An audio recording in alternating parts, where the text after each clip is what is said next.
Hey friends, this is just a short video to show you a couple little tricks on your calculator when we're doing rational equations.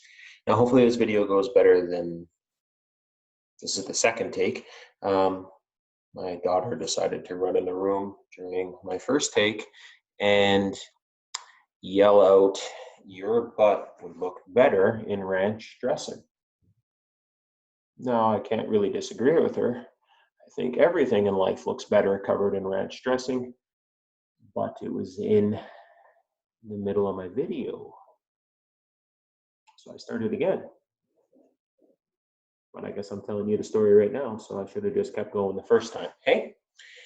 Anyway, okay, the joys of recording at home during COVID-19. Okay, hopefully you're not watching this during a pandemic.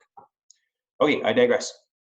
Ramble. Okay, what I want to look at here is what are some quick tips I can use. I got this fancy calculator that my parents bought for me, and I've barely been using it in this unit.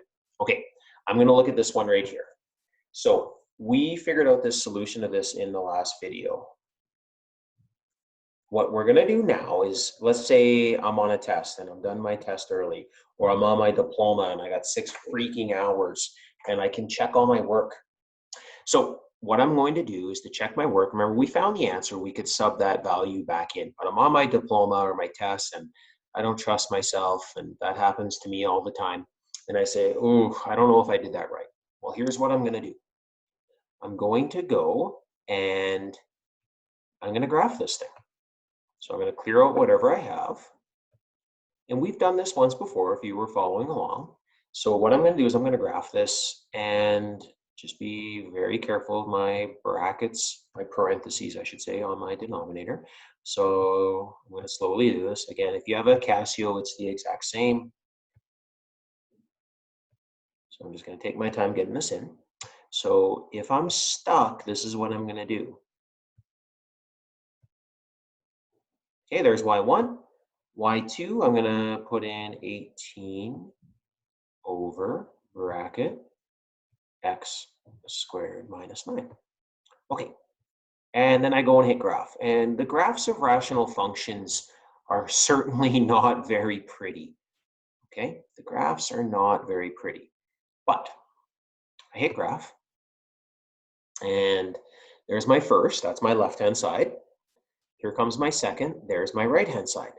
Okay, well, when I've got two things graphed, the solution is where those two graphs cross, better known as the intersection. So I go and I find the intersection, number 5. On a Casio, you go Shift G solve intersection, and Casio people are probably already done. Okay, all I'm going to do is I'm just going to move my cursor to where I think one of the answers is. So I don't know, it looks like you see there's one right there. And on the Casio, or on the TI, it goes first curve, second curve, gas, enter. Okay, and I go enter, and bang, look at that.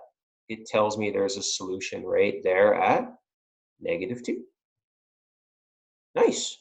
Okay, now if I go and try and find a solution someplace else, so I'm just going to go flying down to over here. And okay, first curve, enter, second curve, enter, guess who cares, enter. And it's thinking pretty hard. And then I see this no sign change. Well, that means that there's no solution in that region. So guess what? Nothing to worry about. I would go back to my graph and maybe try to find another solution, right? So I'll just go one more time just to show you. I'm going to go all the way over to the right-hand side here. It takes me a little bit in my emulator to get there. Okay, so I'm going to go to this third set of arms right here, and maybe I'll try over there if I was stuck in first curve, second curve, guess. And boom, it kicks me back to -2. So I'm pretty sure that's my solution. Okay, you've got a quick little way to check your work here. It's never a bad thing. We'll do the same thing when we are in our last section on solving applications. Hope that helped. Play around with your calculator. If you're not cheating, you're not trying hard enough, might as well try it every once in a while. See you later, friends.